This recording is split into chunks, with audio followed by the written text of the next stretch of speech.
Yo, what up? This is 706. I'm your host, Endless Reef, and I'm here talking with Sheep Stunna. What up, my boy? What's going on? So, you're releasing a new album next week. Yes, sir. Hopefully, fingers crossed, you know. The distribution company that I dropped it on, you know, said it might take a little longer than expected, but fingers crossed, 17th, 706, be ready. What can you tell us about that? New album. Better sounds, better production. The beats go crazy. I think we experiment a little bit with my vocals. And, you know, there's a lot of vulnerability. There's a lot of realness. There's a lot of rawness. And we're just having fun with it. Bro, it's it's so crazy. You actually got a taste to listen to it. Oh, too, yeah, so. Definitely. Beautiful sounds. Beautiful. But I remember back then, like when we first got started, like back when we were how old? We were fucking rascals. 16, 16 for sure, our teenage years. Can you elaborate a little bit on that? So, you know, like what was like the... We were just some misfits, you know, back in the days. We were honestly pieces of shits. We were scumbags, you know, just doing anything we wanted. No one could tell us anything. We were lawless, and we had a passion for music. And do you remember the first time we went to the studio? I do, yeah. I remember I think your sister picked me up with you to take us to her boyfriend's house. My sister's boyfriend. Correct, yeah. Or your sister's boyfriend picked me up from my house in Chino. I don't remember correctly. It's a long time ago, but we went to his house. We recorded in a little, it was like an RV camper in the back of his house. Yeah. And yeah, I remember we recorded that track, and I still have that memory in my fucking heart to this day, so. Yeah, I can't believe that scenario just changed my life and your life too. Yeah, you know? Beautiful moments. I mean, it's good to see that, you know, we're still friends and we're still pursuing shit. Yeah, that's crazy. At this age, so. That's the truth. There's a beauty in that in itself, so I fuck with that. So 706, like what do you got to say about that? 706, so, I mean, it's kind of mysterious. You know, you can make your own definition behind it. 7:06 p.m., a.m., whatever the fuck it is. If you're an early bird, you like waking up at 7:06 a.m., then go hit the gym, then 7:06, baby. But, you know, for me, it was just, you know, I'm a weirdo. It came in a dream. It was the 7th month on the 6th day at the 6th hour. So that's, you know, July 6th at 6 p.m. I don't know where I was in this dream, but that's just what came to me, those numbers. Yeah, I'm glad that like we rekindle our relationship and shit. Like, yeah, facts. That was cool. Facts. I really enjoyed that. Like when you were at the Villain Fest, right? You correct. Yeah. Came through the show. It was a little backyard show. Yeah. No and you big pulled deal. up. Yeah, you pulled up. Cool. You showed love. I'm grateful for that as well. You know, our relationship kind of died out because of me. I was going through some things in life, and you know, I'll admit that. And, you know, it was tight seeing you there at the first show that I've ever done in my life that you probably been waiting for to see me fucking do. And you pulled up and you supported, like, in an instant. And that was super cool to me. You know, it was priceless. And, you know, I'm going to hold that forever. I'm forever even though, to. like, we didn't talk, like, I was still following you on, like, SoundCloud. It was tight, yeah. Everything that you dropped on the SoundCloud days, man. Like, if people were to hear that shit now, that shit, some fire. The Majin, I still have that up on, bro. I think I still have that shit on SoundCloud. I still have exclusive music on SoundCloud too. Like, I was so disappointed to see like the view count or like the hear count, whatever the fuck you call it.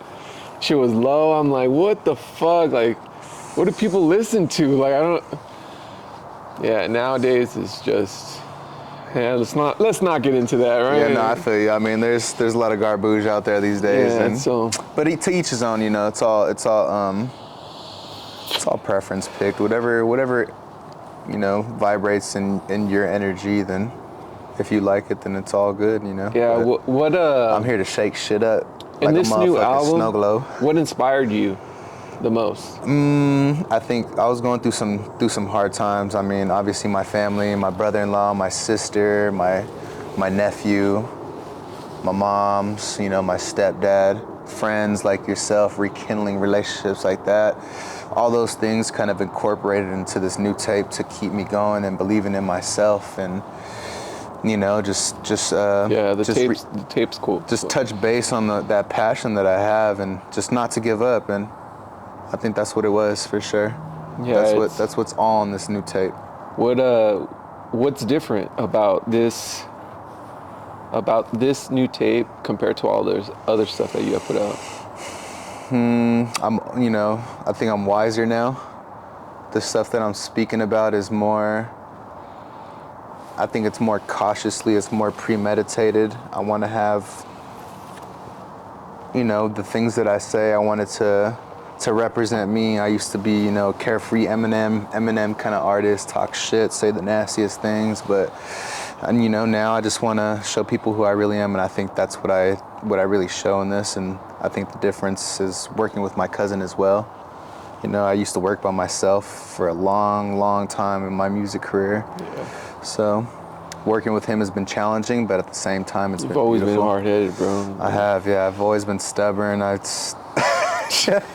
He's absolutely right. I've been stubborn my whole fucking life. I was, egotistical until, honestly, the beginning of this year, until, I had to turn my life around. And it's like a metaphorical, like a ram. It's crazy. Sometimes you have to hit rock bottom for it to change you, because honestly, where I was headed, there was nobody or nothing that could change me. So I had to hit rock bottom myself, and just that's what it was. And yeah, I used to be very stubborn. So there's a lot of challenges, there's a lot of hurdles on this new tape, but I think it's all well worth it. And I think the sound is long overdue, I guess. Yes, I should have been doing this a long time ago, but it's okay. We live and we learn. Sucks as an artist, you either have to live 24/7 in it. Facts. It's like, how do you? Facts. And it's easy. Put stuff out. It's easy to get disconnected sometimes. Life gets in the way. We're all human beings. Exactly. Yeah. At the end of the day, I'm a human being. Yeah. I get distracted. And just to say the least, now I'm more focused than ever than I ever been, and I got good energies and good people around me like yourself. I got my brother-in-law behind the camera over there that you can't see. I got homie's wifey over here to the right over Jackie. there. Jackie, wifey, laughing at. She deserves her name to be on exactly, camera. That's true. Let's give her credit. She's not just wifey. Her name is Jackie. But yeah, just surrounded by good people. So 706. I still don't understand what that means. You explained it to me a couple of times, and I'm still like... It's a mysterious thing, I think it's just... You gotta feel it. It just feels right when you even say it, too. If it feels good to you when you say it off your tongue, 706, 706, if it rolls off your tongue, if you vibrate towards those numbers, if those specific numbers, like, they bring you... a good feeling or luck, whatever. Use those shits in a lottery ticket, or you wear 666 or 777 as your angel numbers, whatever. If it vibrates towards you, then it's for you. If it's not, then fuck you. You're not part of the gang. You can't sit with us. You can't sit with us. I'm sorry. No, I'm just kidding. There's always a seat at the table for anybody who wants to come and join. Now, bro, I've heard many people ask me, who the fuck is Sheep? So who the fuck is Sheep? Yeah. Who's Sheep Stunna? Shit. Sheep. I think he's a different person from, I guess, who I really am. I think he's the more confident one. I think, Where did the name come from? The name came originally from when I was in 3rd grade. I used to hang around with these teenagers when I used to grow up in the apartments that I was raised in. And I don't know if they gave me the name. You're Argentinian, right? Yeah. I'm Argentinian and Mexican. You haven't noticed? But I'm American. I speak fluent Spanish, but I grew up in these apartments on 10th Street right there, and I used to follow these teenagers around, and I don't know if subliminally, I don't know if they gave me the name because I used to follow them around as a little kid, But growing up, I always had this thought that I had the name because I have curly hair. So whatever you can make the story up. It goes both ways. But I'm far from a follower. It's kind of a contradiction. But I think Sheep is just it's an escape from reality. He's this fun-loving person and carefree dude, and peace, love, LSD, wants to see everybody happy and just good energies. I think that's who Sheep is. So it's not just Sheep, right? It's SSDD. That's the movement now. That's the movement for sure. Yeah, it's been the movement for a while. I mean, that's been the movement since I started, honestly. I don't know how it came upon. Maybe I was doing, so it's simple terms, SSDD, same shit, different day. It relates to a lot of us. We get trapped in this fucking matrix lifestyle of what we're doing for work or, routine. It could be even a gym routine, that could feel fucking the same all the time, but it's the same shit, different day. But it's kind of a contradiction as well too, because yesterday wasn't the same as today. I try to keep every day different, but it's just something that we can relate to, and I just think it's something that came so natural. Maybe back then I was on the same shit, different day. I used to just smoke weed. It just feels like that, same shit, different day. Smoke weed, play video games all the time, bro. Like just shoot the shit. Like that's what I used to do. So it became same shit, different day. Some days it can get warped into that, but I try to break free from that now, but it's still part of the movement. It's still a movement, and it's still everyday life of everybody that. It's still everyday thing that people experience on their day-to-day basis, for sure. Cause it's the same shit, different day. Correct. Yeah, it's the same paper, same bitch. It's just whatever you want to take it as. It's the same shit, different day. But that's gang. Until we're in our coffin, flipping over in our grave. It's still gonna be same shit, different day for somebody else. Yeah, same shit, different day to the grave, for sure. I actually did start that up with one of the good homies, Bo. So he was part of the SSDD clique, and then it slowly grew. Now we got, I think there's 4 goons in the clique now. Probably 5. We can, whatever. We're not counting numbers. What do you say in the song? You say, well, I'm not gonna say exactly what the new song. Yeah, cause all my old ones dusty. Well, I mean, I dropped that promotional clip on Instagram. Yeah, for sure. I do say that I need new friends. All my old ones dusty. Fuck all my new friends. Fuck anybody that used to know me. Y'all can, suck my gooch. I know you mentioned Eminem. Yeah. Who else inspires you, or who else inspired you in the album? Growing up. I mean, yeah, Eminem was a big influence for sure. I don't think there's that many influences of him on this new tape that there was on my past tapes. But inspirational wise, growing up, obviously Drake is a big one for sure. Kendrick was a big one for sure. I hate on Drake. I mean, we used to listen to a lot of underground hip hop in high school and shit. Jedi Mind Tricks, The Immortal Techniques, whatever. Remember that one song? Fuck, who was it? It was The Illiterates. You remember that? It was like a MySpace. Yes. They used to have a fucking banger, bro. But you can't find that song no more. Shout out The Illiterates. Shout out The Illiterates, wherever they're at in life right now. Yeah. The Illiterates, yeah. Couldn't. The Literates. The Literates? Yeah. Like they could read? No, Yeah. I thought it was called. They could read well. I thought it was called The Illiterates. Like they're a contradiction. All right, what? I feel like they were related to Cypress Hill or something with Sen Dog. Sen Dog did a couple. So, I go back to those roots, and I got R&B roots. They were hard. Obviously, the lyrics were dope. Yeah. I still fuck have with their J Beebs. I album. fuck with Daniel Caesar. I fuck with Omar Apollo. I fuck with I fuck with the girls too. I fuck with Beyonce. I'm a big beehive. You feel me? But yeah, I think this new tape. I think inspirational wise, I think it just came from deep down inside of what I really want to sound like. What separates you from everybody else? Damn. I don't know. That's a good question. I've honestly listened to your tape. I listen to it mostly every day. I probably have more plays like if it were on Spotify, now, like I've heard fucking goddamn, like, you're a big believer, and you know I'm grateful hard for that. I'm grateful for people Yeah. that see that vision in me, and I think what separates my music from everybody else is just, I think the vulnerability, just like tapping into different sounds and you know, trying out new things. I guess I do use auto-tune, so I guess that is kind of like everybody else, but I use it in a different spectrum. No, this makes you feel like a genuinely, like when I listen to your stuff, it's like raw. It's you. Correct, yeah. So it's not so much as rappy anymore, which I used to do. It was more like, I used to like, you know, focus on the bars and the metaphors and the punchlines and all that.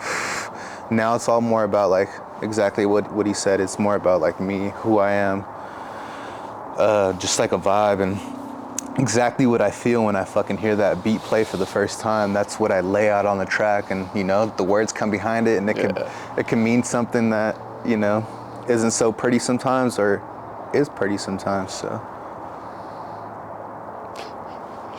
It's beautiful, man. Like I've been waiting on this for the longest time, I'm telling you. yeah, it's just been moving. Yeah, I've been doing a lot of things this year for sure. You know, did that show with Hefty. I think you mentioned the Villain Fest. Yeah. We did that show in Hollywood with Big Moose. I haven't tapped in with nobody as of lately. You know, unfortunately, life got in the way again. So you know, but yeah, we've been working still. We've been working on the undergrounds, low keys. So I've been hearing a lot about this new chick. Chill, my boy. She's probably an old chick, huh? Like, I mean, cool chick that you've had for a cool minute. Whatever she wants to be. I'm talking about Irma. Oh fuck! I thought you were talking about something else. Okay. I thought you was talking about someone else, but yeah, Irma. That's my big girl. That's my tortita Nobody knows, there. Yeah. That's my milanesa torta right there from Tito's, El Monte. If you're ever in El Monte, hit up Tito's for a nice torta, milanesa torta. But Irma, simple and sweet, is just a metaphor for my shotgun, you know. You know, I use a lot in my tracks. I think it's a big metaphor. It is a big metaphor, but in the same time, you know, there's some depth and. Like, damn, bro, the shit that he be saying with Big Irma is pretty outrageous. But you know, yeah, that's my ride or die right there. You know, she'll get my back any day. She got me. So, what's your biggest fear in life? Never being nothing. Never, you know. Being something that my peers can be proud of, or got real quiet right now. That was a deep question. No, that was a deep question for sure. Big fear in life is just amounting to nothing. Yeah, I don't want to be nothing, and I won't. You know, as long as I'm alive, I'll try not to be nothing for sure. I'll keep trying, and that's all it takes. So, but yeah, that's a big fear for sure. It's amounting to nothing. You don't fear you dropping this tape and nobody's gonna like it? Nah, I can give a fuck about that, bro. As long as I like it, ain't nobody gonna say that shit, bro. Yeah, thank you, I appreciate that. As long as I like it, like I can give a fuck about what people think. Obviously, you know, it does feel good when you get people like vibing on your shit and genuinely telling you like, yo, your music is tight, without you having to like force it down their throat. Yeah. But you know, I can give a fuck about the plays, but like you said, I think from what I've been doing, I think I already have this little traction myself that I've gained on social media myself, and throughout all the years of promotion that I've been doing, I think people are tapped in subconsciously. I don't think, you know, right now at this level that I'm at, they'll admit it, but I know they're watching. I know y'all are watching. I see you watching. Yeah, it's a highly anticipated album. Yeah. 706. I'm excited. Yeah. What time is it? It's actually 7:06. Damn, that's crazy. Yeah. Siri, why is it 7:06? I don't know how to respond to that. Me neither. That's it. Catch you guys later.